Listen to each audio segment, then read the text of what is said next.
ঈদের জামাত শেষ করে আমরা প্রথমে চলে আসলাম আমাদের পারিবারিক কবরস্থানে জিয়ারত করার জন্য। আসসালামু আলাইকুম এভরিওয়ান। ঈদগার মাঠে যাওয়ার আগে মিষ্টি কিছু খেয়ে যাওয়ার সুন্নত, তাই আমি অল্প করে ডেজার্ট খেয়ে নিব।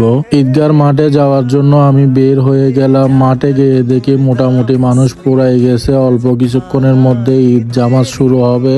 বন্ধু নিশান কয়টা রোজা রেখে ঈদ জামাত পড়তে আসছে, ওইটা নিয়ে আলোচনা চলতেছিল আমাদের মধ্যে। ঈদের নামাজ শেষ। নামাজের পরে হুজুর খুতবা দিচ্ছিল, সবাই মনোযোগ দিয়ে হুজুরের খুতবা শুনতেছিল। মোনাজাতের পরে এখন কোলাকুলির পালা, সবার সাথে সবাই কোলাকুলি করতেছিল, একটা মিল মহব্বত। জোনায়েদ একটা গোল্ডেন কালার গুলি নিছে, এটাতে নাকি ম্যাগজিন লুট করা। ঈদগার মাঠ থেকে আমরা কবরস্থানে চলে গেলাম জিয়ারত করার জন্য। ওইখান থেকে সরাসরি সবাই আমাদের বাসায় চলে আসলো নাস্তা করতে। বসে পড়ছে, যারা বসতে পারে নাই তারা দাঁড়ায় দাঁড়ায় নাস্তা করতেছিল। এক এক করে মেহমান আসা শুরু করলো, ভাই সবাইকে নিয়ে দিচ্ছিল। মেহমানকে দেখে আমরা চলে গেলাম কাজিনের বাসায়। কাজিন নাস্তা দিচ্ছিল আমাদেরকে। আপুর বাসা থেকে প্রথমে খাওয়া শুরু করলাম, তারপর চলে গেলাম আরেকটা কাজিনের বাসায়। ভাবি আমাদেরকে নাস্তা এনে দিচ্ছিল।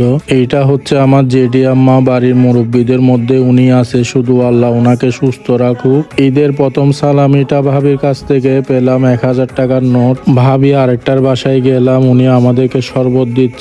শরবত খেয়ে ওইখান থেকে আরেকটা ভাবির বাসায় চলে যাব।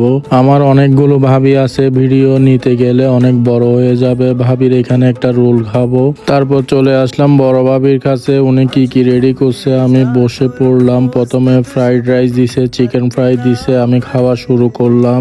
বিয়ে হয়ে বড় ভাবি আমাদের বাড়িতে আসা থেকে এখনো পর্যন্ত একবারও ভাবি সালামি মিস হয় নাই। আরো 2টা ভাবির বাসায় গেলাম, ওনাদেরকে দেখা দিয়ে বের হয়ে যাব। বাইরে বৃষ্টি আসবে, আকাশ মেঘলা হয়ে আছে, যে কোনো সময় বৃষ্টি চলে আসবে। আমি বাসায় এসে ঘুমাই গেলাম। আল্লাহ হাফেজ, আসসালামু আলাইকুম, ঈদ মোবারক।